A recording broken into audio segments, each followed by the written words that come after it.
Okay, so I think we'll start. Welcome everyone to AI Fights Back, our webinar series to help business to learn more about how artificial intelligence will add value to them in business. Today's webinar is AI in marketing that you're here for, and Steph is going to talk in a minute or two. My name is Ruth Carney. I'm the Product and Commercial Director of Nightingale. If you want to find out more about what we do, please get in touch with myself or Steph. The series runs for 12 weeks. We are now on week 4, so we have lots more to come. Just to highlight a couple, we have got a cluster of the webinars focused on manufacturing. You'll see them up here. So there are 2 out of these 3, one of these is technical. Next week, Steph is going to take the historian and AI. The week after, we have a technical webinar for AI in manufacturing. And then a couple of weeks later, we've got social distancing with IoT solutions with Matthew from Mockingbird Consulting in the UK. We're delighted to partner with the Irish Centre for Business Excellence on these webinars as well. So a big shout out to them and thanks for partnering with us on this. It's also worth noting that we have quite a few guest contributors coming on board as well. And you'll see here, just to put them on your radar again, these are guest contributors. Claire Dillon, who is a fantastic technologist, is going to talk about trustworthy AI. Ashwini Mathur from Novartis is coming in to talk about becoming a data science company. And again, we're going to hit off privacy during these pandemic times with Dr. Ian Kiani. So lots more to come. You can register on Eventbrite, you know how, and please, just a small ask, if you know anyone who might be interested in the webinars, please share and send them on as well. It does mean a lot to us. So to kick on, the format for the afternoon session is going to be Steph speaking for about 30 minutes, and then we'll go to Q&A and comments for about 15-20 minutes. We hope to answer all your questions on this. The hashtag is AI Fights Back, so please do give us a shout out. It does mean a lot. Everybody is going to be on mute, so you can sit back and relax. If you've got any questions, please just put them into the chat and we'll get to them at the end of the session. So without further ado, I would like to introduce Steph Locke. She is an author, she's a trainer, she's an entrepreneur, and she's a pretty exceptional data scientist as well. She's the CEO of Nightingale HQ. And she is going to welcome you all to AI in marketing. Thank you. After an intro like that, I'm just going to go and blush for the rest of the webinar. As Ruth said, thank you very much for attending today. Hopefully you'll get some interesting tools and practices and ways that you can support yourself or people in a marketing role, whether that's a dedicated marketing role or like Ruth and I, where we are kind of bootstrapping our marketing and trying to do it inside our day jobs as well. So thank you all very much for coming along.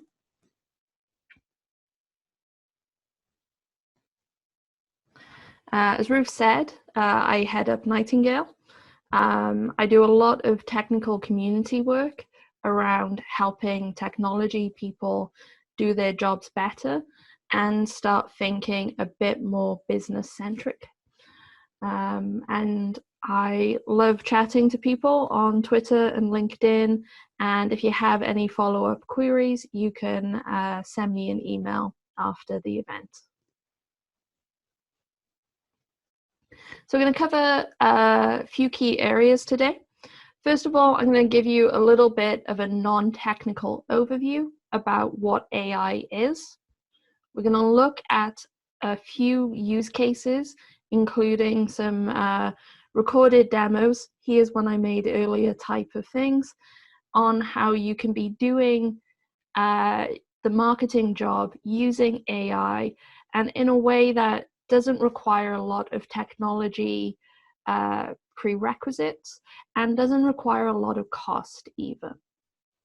And I'm going to give some tips and tricks for implementing AI quickly, and also some of the things that you can be doing now to start prepping for even more advanced usage later, and then we're going to wrap up.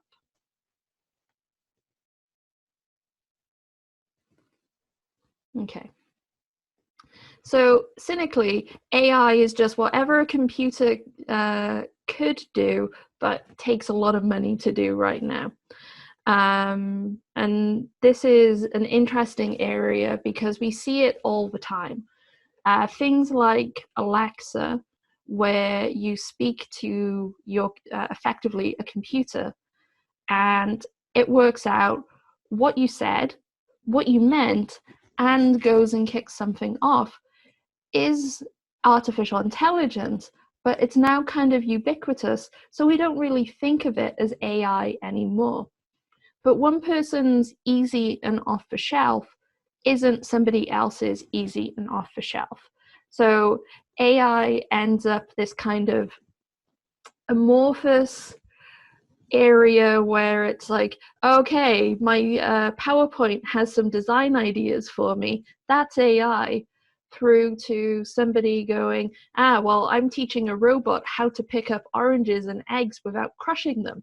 That's AI. So it's kind of this big umbrella term. And in fairness, all of those things are artificial intelligence.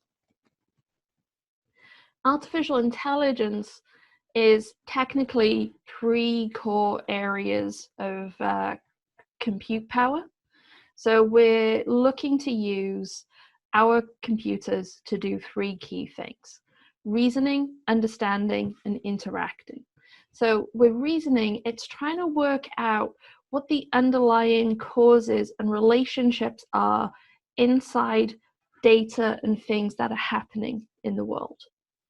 Understanding is about taking the things that we do as humans, like speech, writing, and definitely the occasional selfie, and trying to understand what's going on in those things. Because we as humans are really good at understanding, but computers are not quite so good. They're used to being told, if this, then that. But when you're given a photo and you're trying to understand what's in it, that's a substantially harder task. And the final area of kind of cognitive tasks are interactions. How do we make a computer support humans in speech, text, and gesture interfaces that help them do things in a more diverse way without requiring to be at a computer all the time?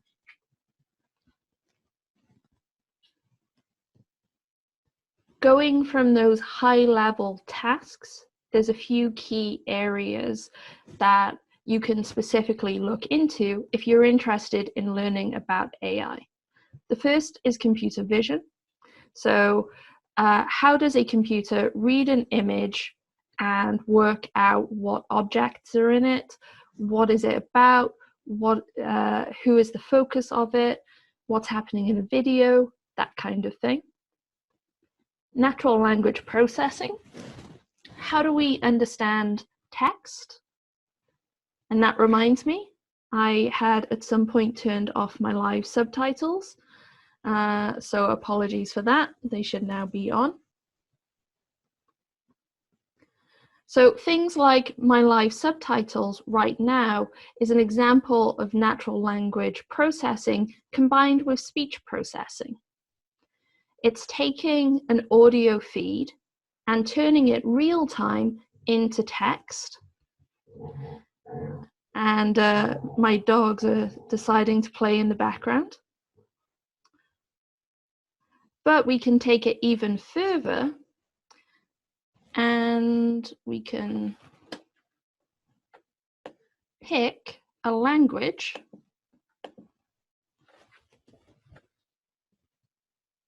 and now when I'm speaking, it's taking my words as speech, turning them into its original language in text, and then providing a translation in another language and doing it real time. So any of these things individually can still be quite difficult. Chaining them all together to give this really seamless experience is where AI starts to look like magic. So I'm going to turn this back to English.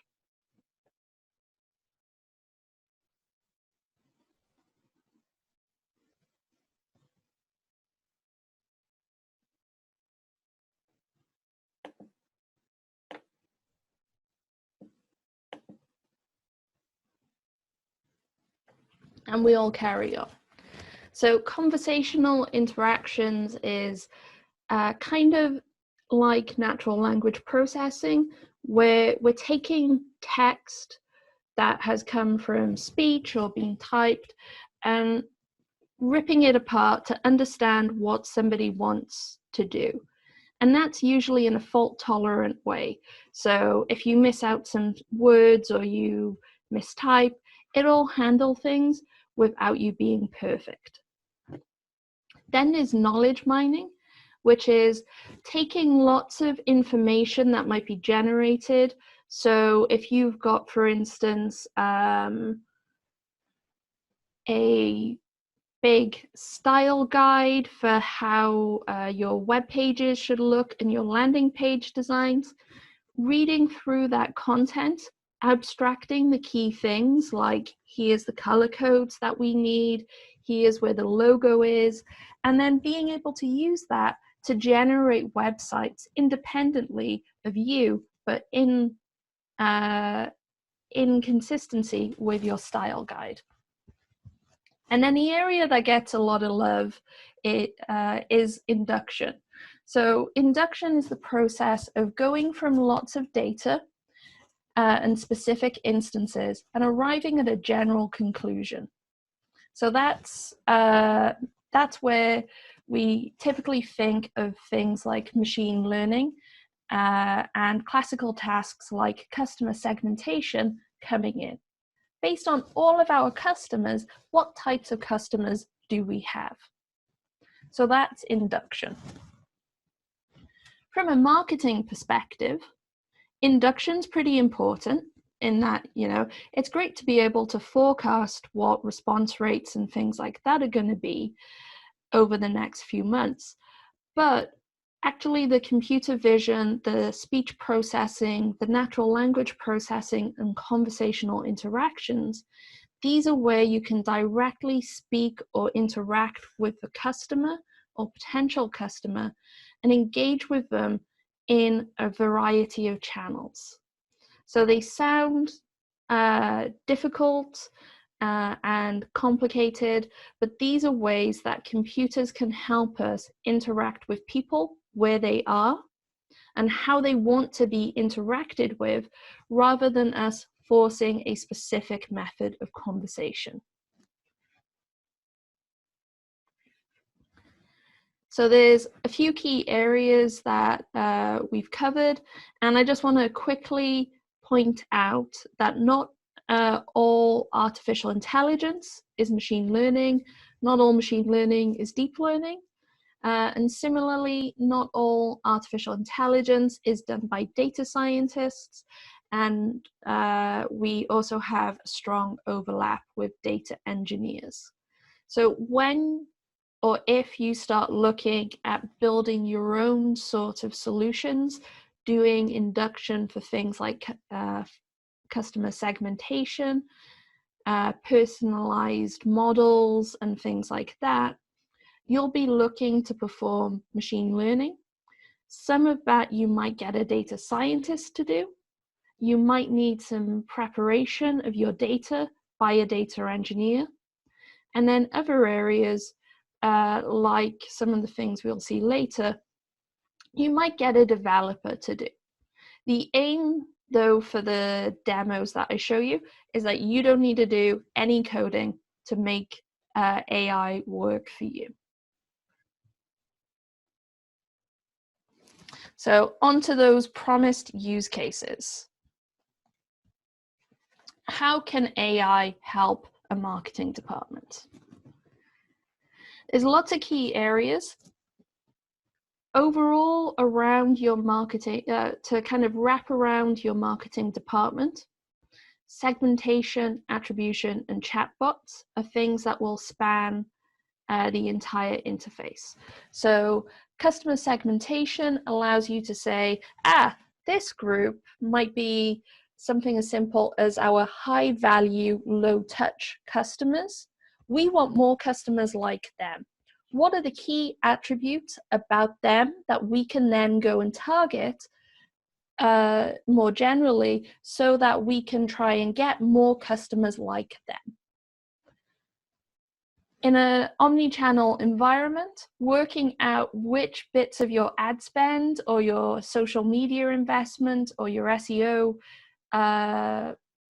spend is the bit that works for you gets really complicated. So instead of taking like a first touch or last touch approach, you can start doing more sophisticated blended attribution methods and taking it a step further and trying to find what is the halo effect on TV ads, for instance, and being able to start identifying and inferring that sort of information. Chatbots are fantastic for helping you in kind of a B2C or B2B environment, marketing environment, and can help you provide a better awareness and consideration stage process to customers or potential customers, and then better qualify them so that when they go to sales or when they go into product purchases, that they are more appropriately handled. I've also got a section here called multifunction. So there are a bunch of ways that AI can help anyone in a business.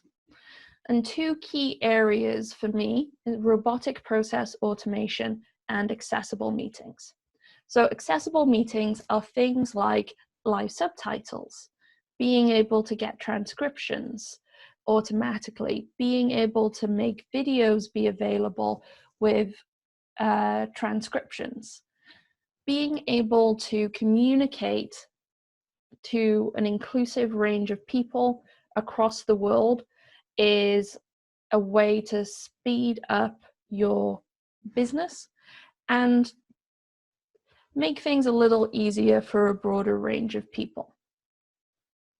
Robotic process automation is kind of the idea of a supercharged macro. Instead of you doing lots of manual work repeatedly, when it doesn't add any value to your response rates from customers or the profitability, whatever you're trying to do that adds value, usually there's a bunch of grunt work that's getting in the way of you spending more time thinking about how best to do something.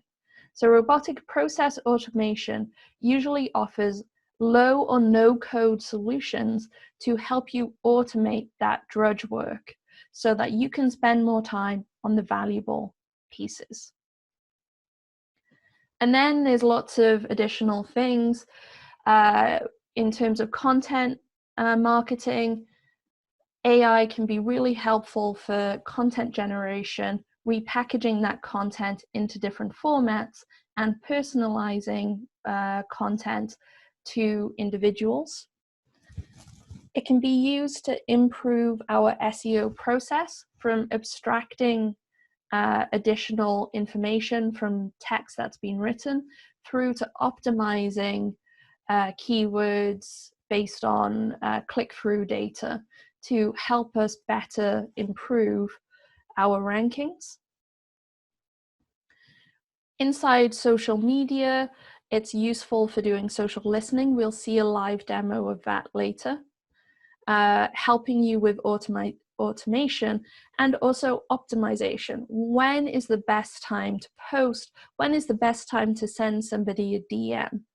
What is the things that do well, and do they do well at specific times of day or with specific audiences? How do we get the right blend of content going into our social to make it worthwhile?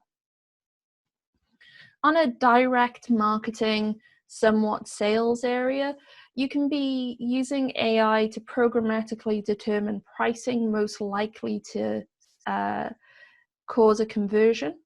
You can use it to target and retarget audiences more effectively, and it can be used to support hyper-personalization of your approach to customers so that you have a higher chance of conversion. On the paid spend side of things, you can be better targeting or retargeting customers and potential customers and optimizing a large PPC portfolio. Between your brand terms, your long tail, and key words that you're bidding on, it can get complex when you have dozens or hundreds of ads. And knowing what is the right way to get the most bang for your buck can get complicated.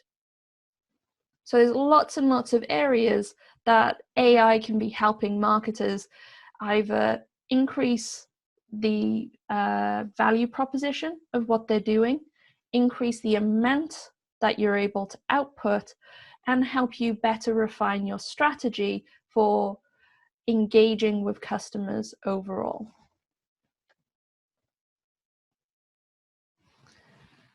So chatbots are one of the things that we should be looking at to help potential and actual customers interact on their terms. Chatbots can sit on your website, inside Slack or Skype, and they can be used behind the scenes on things like Alexa, so that customers can be doing things without you needing to have additional marketing assistants or customer services people or sales query managers to be able to do things. So Mia, our data science apprentice, actually did a chatbot for Letterbox Lab. Letterbox Lab make science subscription kits for kids, and they're just a small 2 full-time employee company, and they wanted to increase their social media engagement and start building up Facebook as a better quality lead generator for them, because most activity for their product comes through Facebook. So they set up a frequently asked question bot to help potential customers get through the consideration stage faster, so that they get to purchasing and have more information at that point. So they set up a basic bot for free, and it was great because within a day they already had an additional subscriber to their science kits. So you can implement bots really easily into your social media as well as your website and get a quick return on investment from it.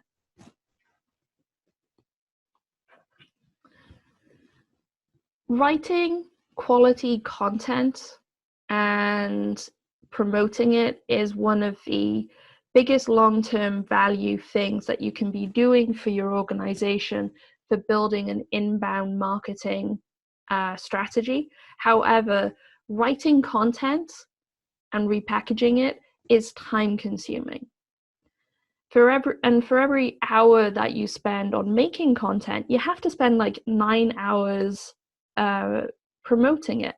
So if you're spending 10 hours writing a super cool blog post, then you've got to spend 90 hours marketing it, and who has that kind of time?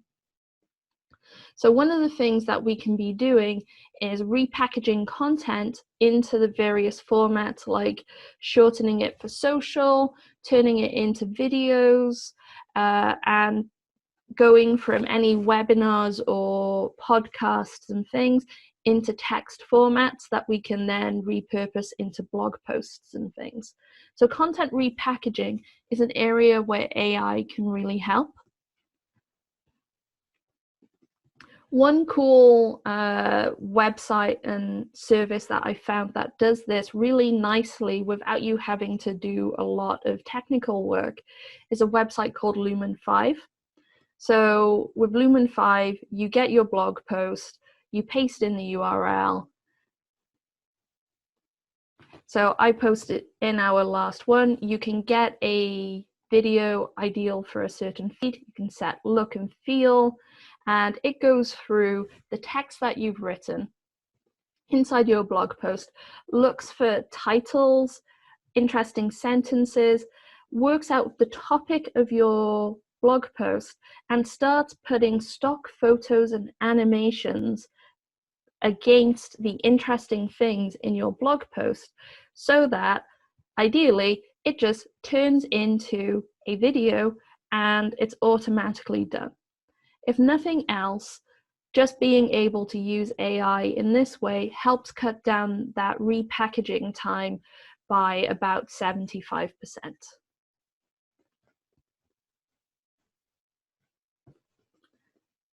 On the SEO side of things, and for helping develop potential new keywords and that you can use in bidding strategies and in social, you can use AI to start discovering more things about what you've written. So you can use it to identify key points, tags and topics, who's been mentioned, and more, to be able to improve how you use or present your content. So the Microsoft have some off-the-shelf AI APIs. An API is basically just a computer URL that doesn't return any of the pretty stuff as well. And we can use those APIs to get a wide range of things done without us needing to have a data scientist implementing those things from scratch. And I'm going to demo using the webpage. And then in the next demo, we're going to see how this can integrate into our social listening without using any code. So again, from our AI in manufacturing blog post, I've posted some of the content in here, and it's extracting key phrases. It's working out how positive or negative my statements are, so I can make sure the tone is right. And it's identifying key entities or tags, and also working out where I might want to put a reference to something like an AI challenge to Wikipedia or somewhere else, so that I ensure that any terms that get introduced are correctly explained. And these can work as just flags for when we go and do an internal link building exercise inside of our posts. So you can very easily even for free start playing with this. You don't even need a login or anything. You can be literally copying and pasting your text into this web page and get a bunch of suggested tags.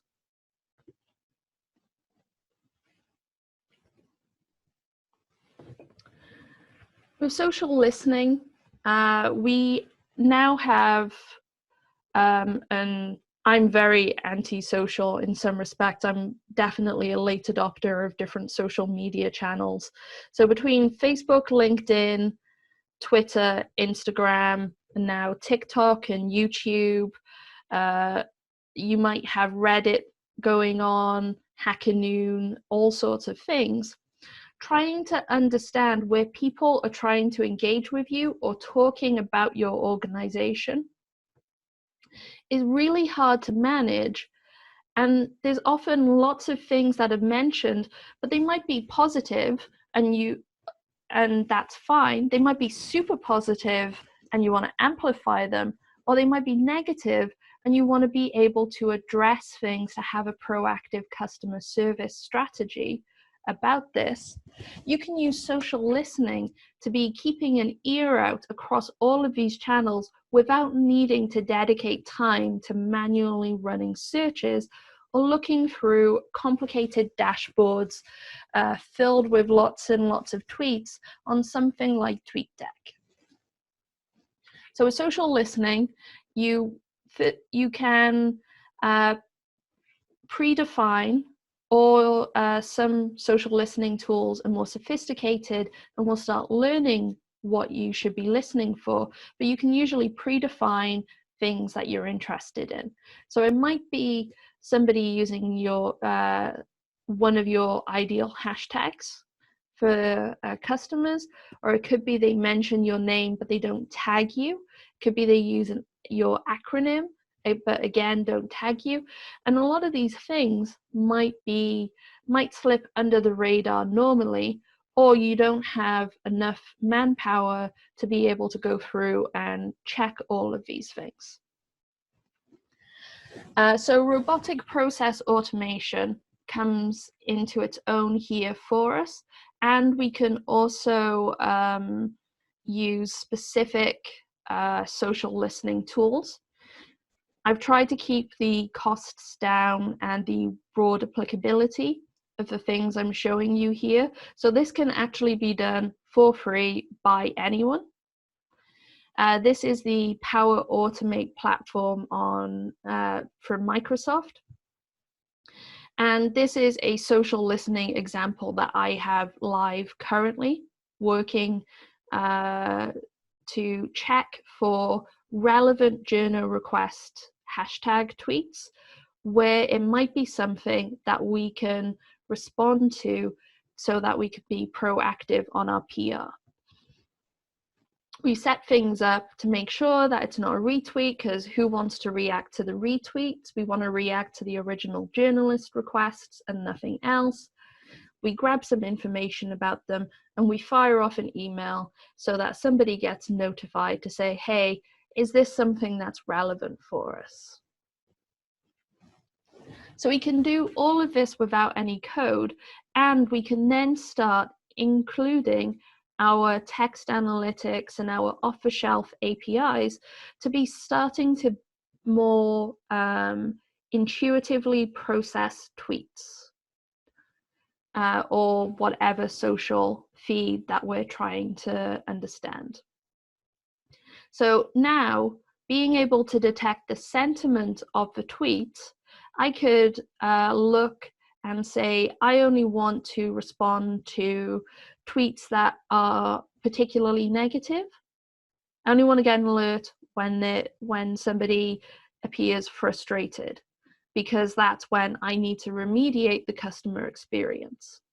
So with this sort of solution, you can be very easily, with no code, building your own social listening framework that integrates off-the-shelf AI tools. So you don't need a data scientist. You don't even need a developer. You can be doing these things yourself and helping you automate some of the tasks that fill up your day or you just don't have time for, and be able to start getting as much value out of that as possible. The other key area that I wanted to go into is hyper-personalization.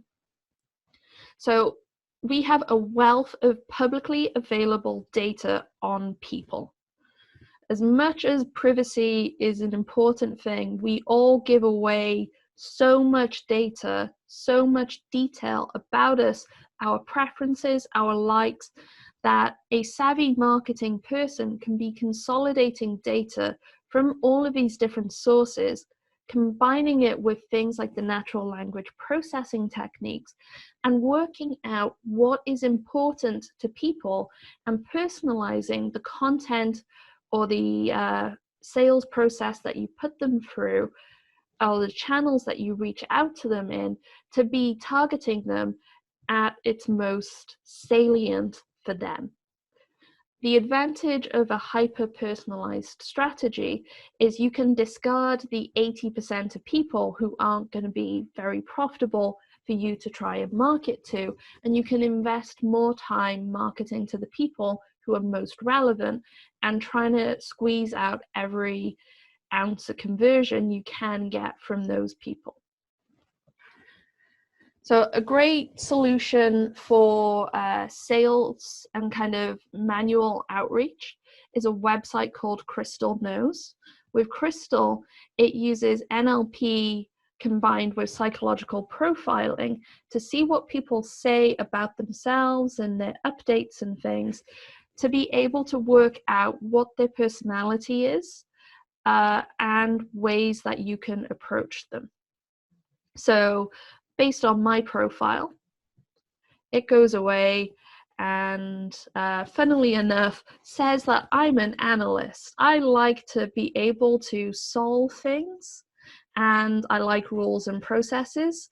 As Ruth says, as Ruth would attest, I definitely like challenging problems, and if somebody gives me a rule, I like to follow it, and it gives you phrases to use to better sell to me based on my content without you needing to necessarily have gone through and looked at all of those things. Plugging this sort of strategy into your content and email funnels and drip marketing can give you a hyper-personalized feel that better converts without you having to put in lots of effort into that personalization.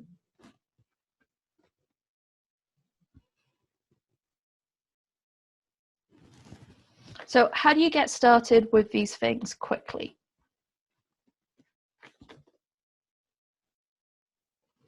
So first thing is work out where is the demand. What's the big time sink or the valuable thing that you could be doing or doing better to start getting more benefit? Work out the audience for that. Is that an internal thing like the social listening where you're going to be better filtering what you rapidly respond to? Or is it providing a new sales interface like a bot to potential customers because you're currently under too much demand and you can't reach them in enough time? You should also work out whether information is enough or whether you need to perform actions. So usually the provision of information at the right time is often a lot easier to implement than something that does something in a purely automatic way.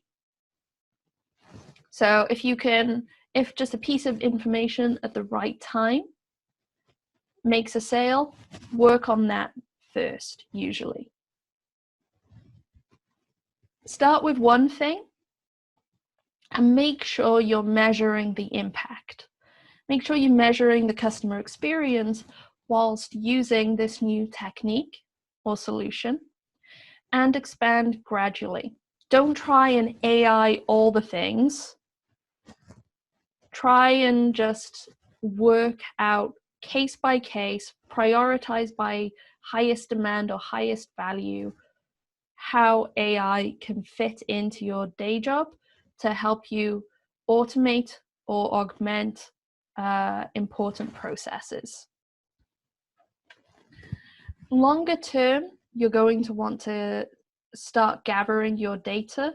The quality of the information that you get about potential customers and customer performance and the different feeds that you can get, like their social, the better you can refine these and combine them, the more powerful later on AI solutions are going to be for you.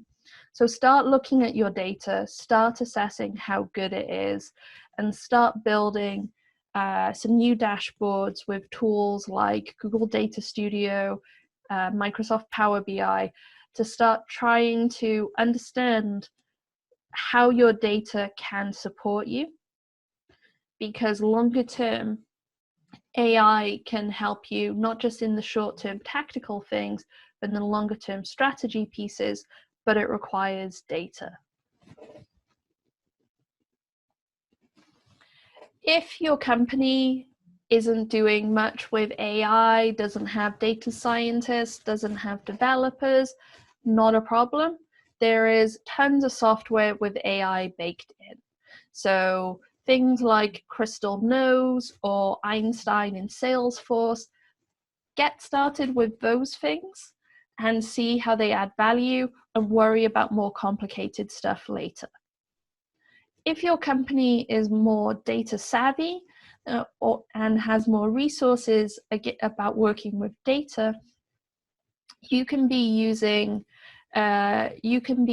building AI solutions that help do things like your own customized brand awareness model, customer segmentation, and so on.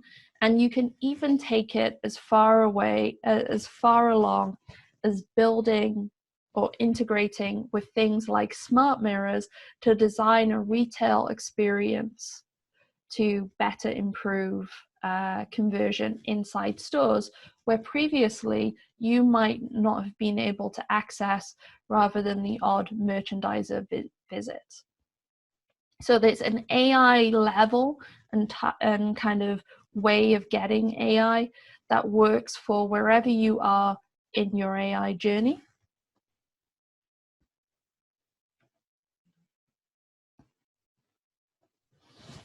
So you have your 6 key areas of AI.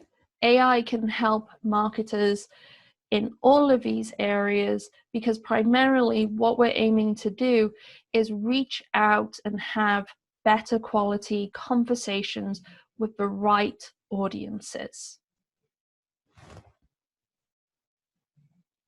There are areas where AI can be used in marketing generally and in specific specializations or focuses of marketing. We've included some resources. Our 7 quick win AI project includes sales AI, social listening, and some intelligent insights through things like Microsoft Power BI. You can start looking at how AI can help you as a marketer in some more detail with our AI in marketing posts. Those include some how-tos.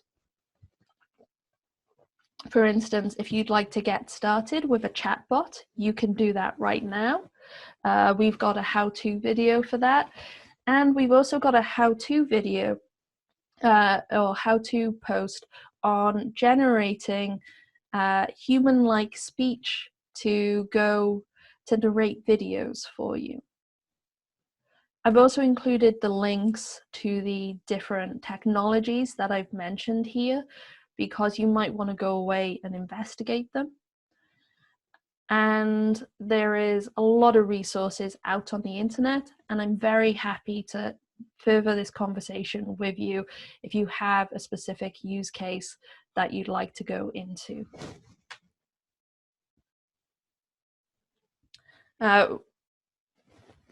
I like solving problems, as my analyst Crystal profile says, and the biggest problem that I see with AI as a kind of a transformative technology is that the technology bit isn't the hard bit, it's the transformation bit.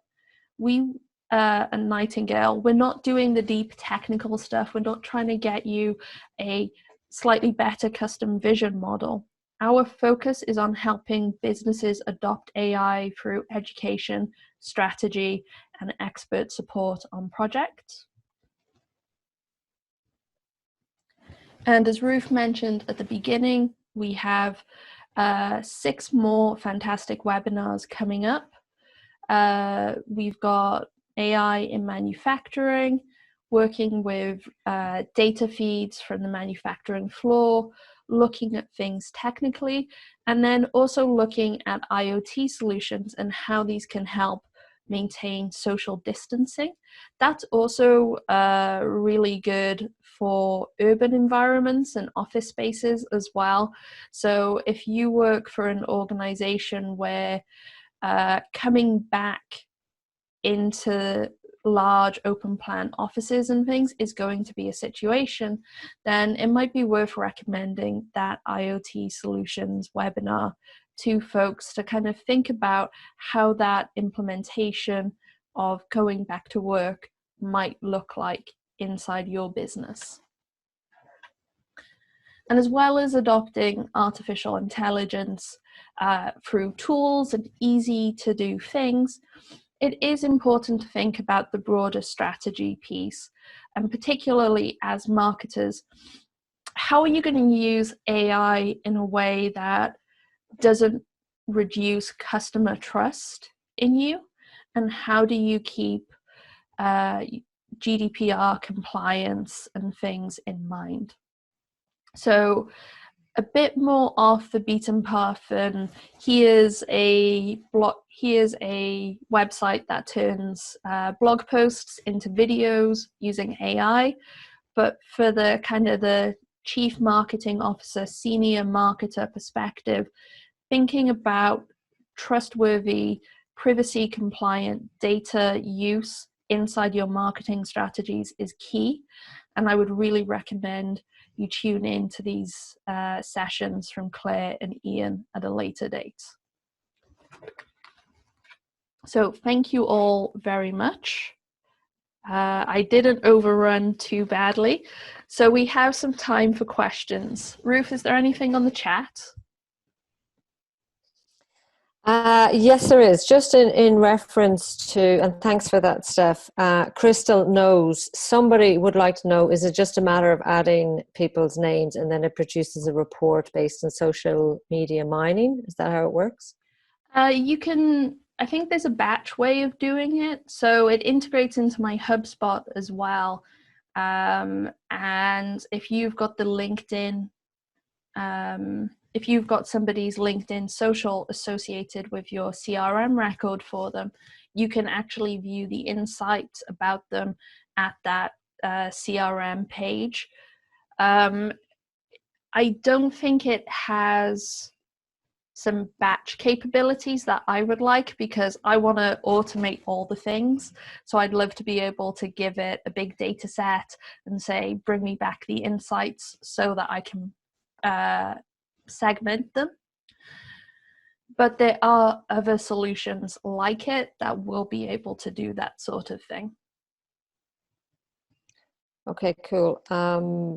Any other questions or comments, please feel free to put them into the chat now, or we are a small enough group that if you want to unmute, you can actually just ask Steph straight off. I would have to say, having my background is marketing, and having jumped into the world of data science, there's just that initial learning curve with getting used to the different tools out there. And Steph, what you said about chaining everything together, then it's just become so accessible. But there is that initial getting stuck in to see what tools that you're going to use, and you've referenced loads of them as well. It's probably been one of the hardest things for you coming into Nightingale, is how many systems we have to do things between HubSpot and Office 365 and Slack and Teams, and oh, we're trying this new thing out to see how it works. It does, it takes some getting used to, I think, that idea that you might play with a tool and experiment with it and not use it after the experiment. Okay, here's another question. Is there a specific rabbit hole that you generally see companies go down when they start implementing AI in their marketing strategies that should be avoided? So what are the big issues out there? I think usually the biggest issue is that it's less somebody trying to go too deep down a specific area, but people try to kind of eat the whole elephant. So they want to transform the entire marketing organization at once into a data-driven marketing organization. And it's not a short-term change, because there's data literacy, comfort with how you do these things. And as I was just saying about how we bombarded Ruth with all the systems, it ends up being quite a, you end up having to be pretty technically savvy to at least be comfortable rapidly adopting new tools. So when somebody just says, you should be able to put your customers in a data lake and hyper-personalize and customer segment and do all of these things at once, practically that very rarely succeeds. So I like the incremental approach where, first of all, start playing with some of the tools. Get comfortable with the idea of automating some of your tasks. Start playing around and increase bit by bit your adoption of data science and AI into your department. Okay, another one in, Steph. Is the time spent on implementing chatbots for sales, prospecting, lead generation, and customer service just transferring the work to monitoring and testing the AI? So there is a great XKCD cartoon that has a how to know how much time you can spend on automating a task. So if you think about how many people, say, use your intercom system on your website right now, you might get 30 contacts a day, say, through it. 10 or 15 of those are probably, to a certain extent, people who accidentally click. 5 to 10 of those people probably just wanted an answer to a question that was on a web page that the intercom was on.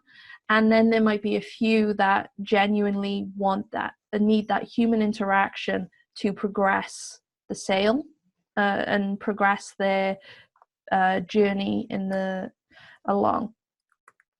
So if your marketing person or your customer service person has taken 5 minutes to kind of go in and out of those like 15 trash contacts, and they've spent 10 minutes answering the FAQs, and then they've spent and then they're pressured to be able to spend half an hour with the good prospects, then that's a ton of additional time that they've spent on all of that useless stuff. That if that not useless, but time burning stuff, if they'd have automated those, even if it took an hour or two a week to look through all the bits where people got angry and said, I want to talk to a human, to look for new things to add to the website, 2 hours versus the 2-3 hours per day of wasted time is a really good ROI on that system. I think what we'll do also is share the first webinar, Steph, that you actually gave, which was on chatbots, and very, very accessible, really interesting for a marketing audience as well, about how easy it is to implement chatbots, and lots of use cases as well on the time saving and benefits of implementing them. Okay, everybody. So that brings us up to the finish of the webinar. Thank you for your time today. Please tune in the next couple of weeks. We've lots more to come. We are on the hashtag AI Fights Back. I hope you have a very good day or whatever time it is in the world and where you are. And stay safe. Talk to you soon.